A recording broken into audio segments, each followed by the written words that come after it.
नमस्कार dear students. आज हम मुद्रा की मांग के संबंध में प्रोफेसर केन्स द्वारा जिस सिद्धांत का प्रतिपादन किया जिसे हम केन्जियन विचारधारा कहते हैं, इसका अध्ययन करेंगे। प्रोफेसर जेम केन्स ने अपनी प्रसिद्ध पुस्तक the general theory of employment interest and money के अंतर्गत यह प्रतिपादित किया कि मुद्रा का कार्य मूल्य का संचय होता है।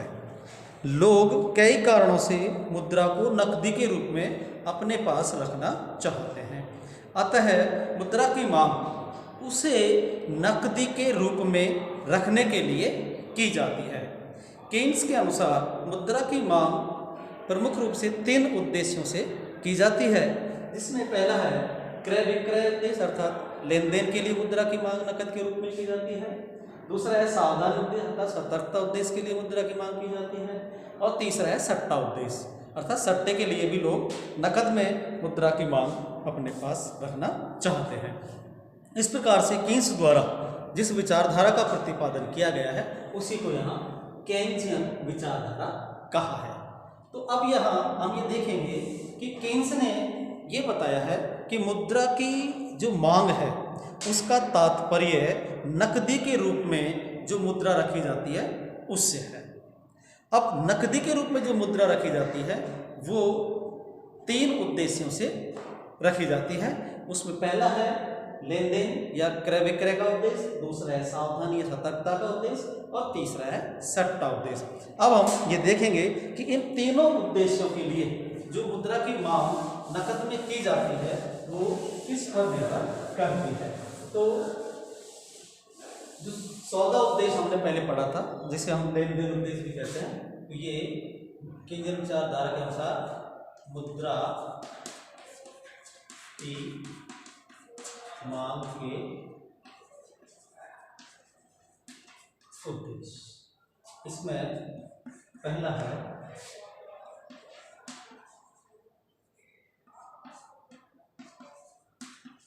लेन देन या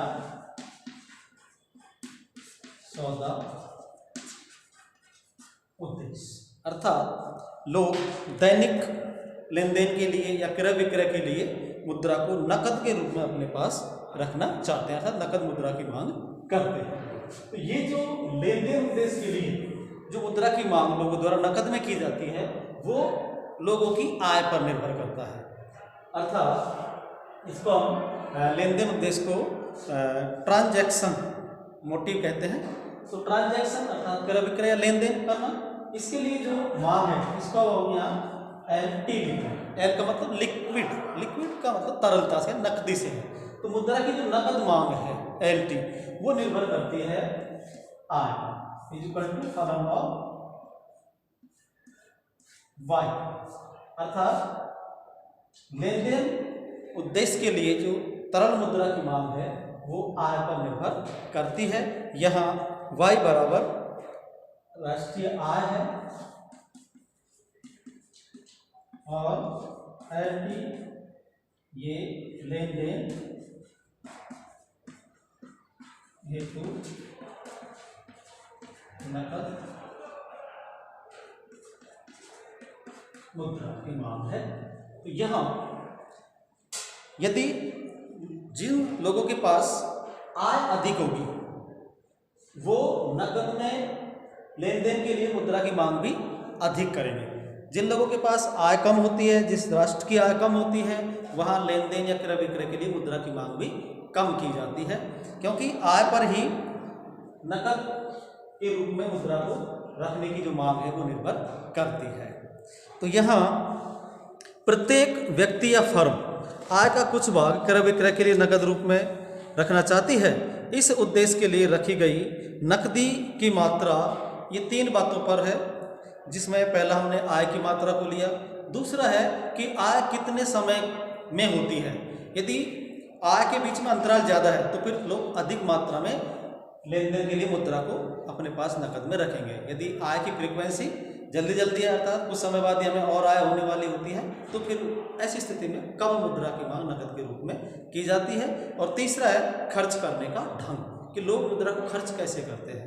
अर्थात आय की मात्रा अधिक होने पर आय प्राप्त होने की अवधि तथा नकद भुगतान की अवस्था में क्रय विक्रय उद्देश्य के लिए नकदी की मांग अधिक होगी, जबकि इसके विपरीत यदि नकदी की मांग कम की जाएगी, अर्थात यदि आय की जो मात्रा है वो कम है, आय को प्राप्त होने में बहुत कम समय लगने वाला है और खर्च उधारी में किए जाते हैं, तो ऐसी स्थिति में मुद्रा की मांग कम की जाएगी।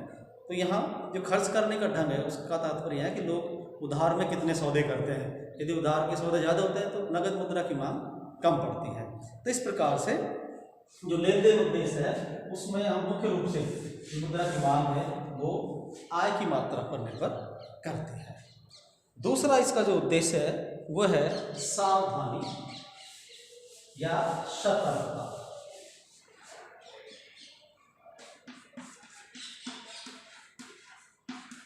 सतर्कता या सावधानी, जिसे हम अंग्रेजी में प्रिकॉशनरी मोटिव कहते हैं। तो प्रिकॉशंस लेकर भी व्यक्ति चलता है अपने भविष्य के लिए कि कुछ सावधानियां उसको रखनी पड़ती हैं, अचानक से कोई खर्चे आ सकते हैं, तो उसके लिए भी लोग नकद के रूप में मुद्रा को अपने पास रखना चाहते हैं, नकद शेष के रूप में रखना चाहते हैं। तो प्रत्येक व्यक्ति तथा फर्म को भविष्य में कई प्रकार की कठिनाइयां उठानी पड़ सकती हैं। एक व्यक्ति को बीमारी या बेरोजगारी या कोई दुर्घटना इस तरह की स्थितियों का सामना करना पड़ सकता है जहां अचानक से पैसे की आवश्यकता पड़ती है। तो प्रत्येक व्यक्ति इन कठिनाइयों से निपटने के लिए, सावधानी के लिए मुद्रा का कुछ भाग नकद के रूप में अपने पास रखता है। तो यह जो लेन देन या सावधानी उद्देश्य है वो एक फर्म व्यक्ति के लिए भी आवश्यक है और एक फर्म के लिए भी आवश्यक है, क्योंकि किसी भी जो फर्म है, फैक्ट्री या कारखाना है, उसमें भी कुछ टूट फूट हो सकती है, अकस्मात कोई लाभकारी सौदा हो सकता है या अचानक से व्यापार में हानि हो सकती है। तो ऐसी स्थितियों से निपटने के लिए आय का कुछ भाग नकद रूप में रखना पड़ता है। तो सावधानी उद्देश्य के लिए जो मुद्रा नकदी के रूप में रखी जाती है वह भी एक तरह से व्यक्ति की या फर्म की आय पर ही निर्भर करती है। तो यहाँ जो मुद्रा की मांग है जिसे हम प्रिकॉशनरी मोटिव के लिए रखते हैं, इसलिए इसको हम एलपी लिख रहे हैं। इसको हमने यहाँ एलपी लिखा है क्योंकि ट्रांजैक्शन मोटिव के लिए रखी जाती है, ये प्रिकॉशनरी मोटिव के लिए रखी जाती है। तो प्रिकॉशनरी मोटिव के लिए जो मुद्रा की मांग है वो आय का ही फलन होती है, अर्थात जब आय अधिक होती है जिस फर्म की या व्यक्ति की, तो वो अधिक मुद्रा अपने इस तरह के सतर्कता या सावधानी के लिए अपने पास नकद में अधिक रखेगा, जिसकी आय कम है वो कम मात्रा में नकद के रूप में रखता है। तो यहाँ जो समीकरण है वो इस प्रकार से लिखा जाएगा, एलपी इक्वल टू फलन ऑफ वाई, अर्थात मुद्रा की सतर्कता उद्देश्य की जो मांग है वो आय पर निर्भर करती है। ये हम पहले लिख चुके हैं। एलपी का मतलब सतर्कता उद्देश्य के लिए मुद्रा की मांग।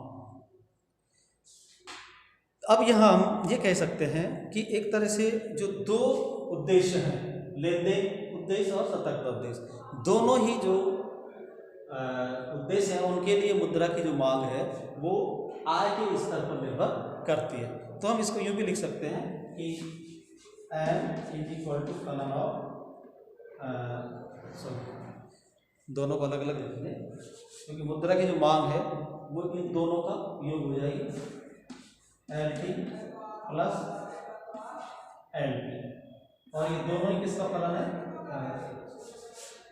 फलन ऑफ वाई। इस तरह से हम मुद्रा की मांग के दोनों उद्देश्यों के समीकरणों को एक साथ दर्शा सकते हैं, जिसमें हमें पता है कि एम बराबर मुद्रा की मांग, जिसको हम कह रहे हैं कि नकद शेष के रूप में जो मुद्रा रखी जाती है वो, और ये ट्रांजैक्शन मोटिव के लिए मुद्रा की मांग, ये प्रिकॉशनरी मोटिव के लिए मुद्रा की मांग, और दोनों ही आय की मात्रा पर निर्भर करते हैं। तो इस प्रकार एक ही सूत्र में हम दोनों उद्देश्यों को दर्शा सकते हैं, और दोनों के लिए हम समाहित करें तो हम इस तरह से लिख सकते हैं, एम इज इक्वल टू फलन ऑफ वाई। अब तीसरा जो उद्देश्य है वह है सत्ता उद्देश्य।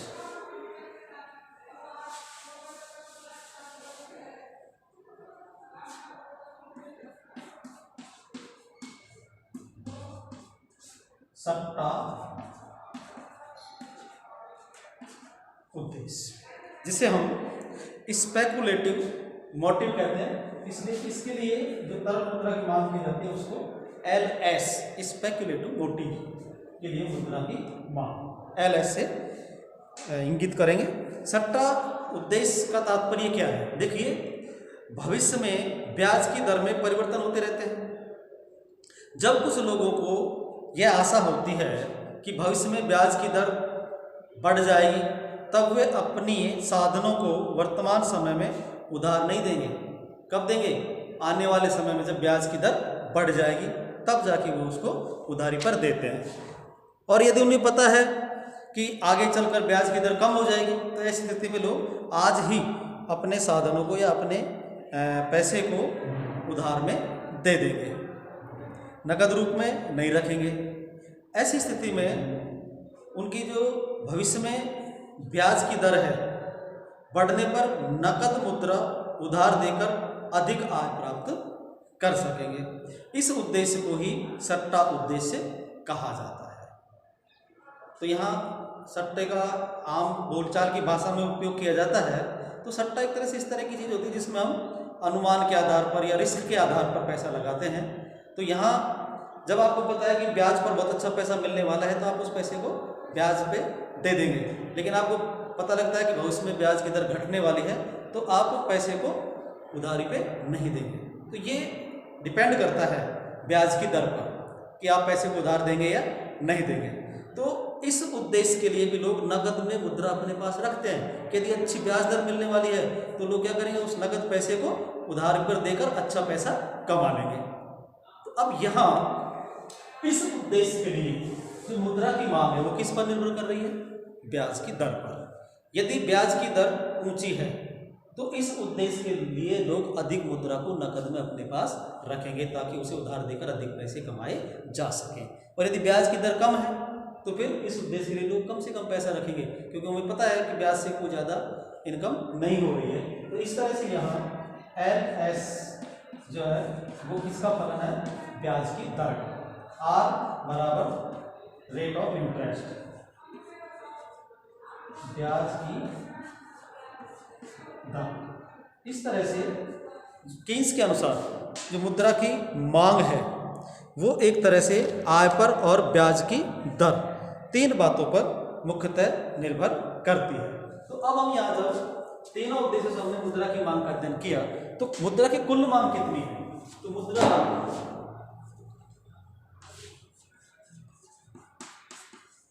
की कुल मांग, मुद्रा की कुल मांग, इन तीनों उद्देश्यों के लिए जो मुद्रा की मांग की जाती है इनका योग है, वही क्या है? मुद्रा की कुल मांग है। तो हम इसे यहाँ इस तरह से लिख सकते हैं, demand of money is equal to LT plus LP plus LS, और ये फलन किसके हैं? Y के और ब्याज की दर के। इस तरह से हम मुद्रा की कुल मांग का समीकरण लिख सकते हैं।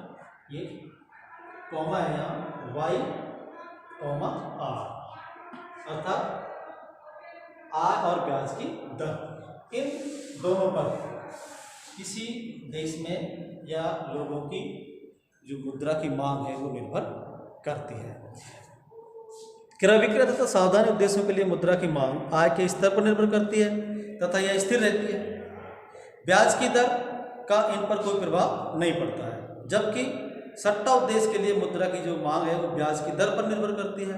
क्रय विक्रय और सावधानी उद्देश्य के लिए तथा सट्टा उद्देश्य के लिए की जाने वाली मुद्रा की मांग के समस्तरीय जोड़ द्वारा हम मुद्रा की कुल मांग का निर्धारण कर सकते हैं, अर्थात तीनों के लिए जो जो अलग अलग मांग की गई है उसको जोड़कर हम तीनों की कुल मांग का निर्धारण कर सकते हैं।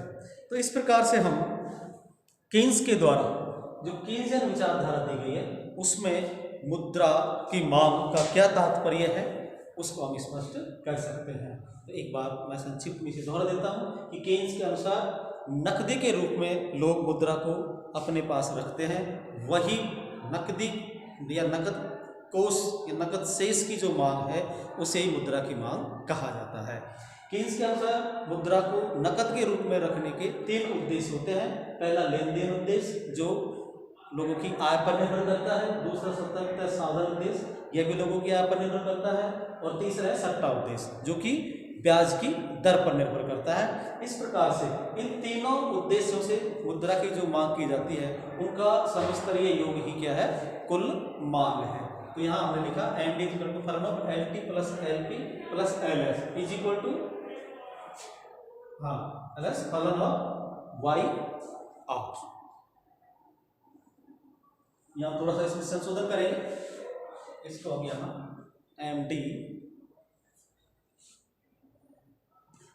इज इक्वल टू, और यहाँ भी हम इसमें इज इक्वल टू लगा देते हैं क्योंकि इन तीनों का जो योग है वो 2 बातों पर निर्भर कर रहा है। इज इक्वल टू फलन ऑफ वाई और आर, ये बिल्कुल सही समीकरण होगा जो मुद्रा की कुल मांग का निर्धारण करता है। तो ये हुआ केन्स का मुद्रा की मांग का सिद्धांत, जिसे हम नकद शेष समीकरण भी कहते हैं। धन्यवाद।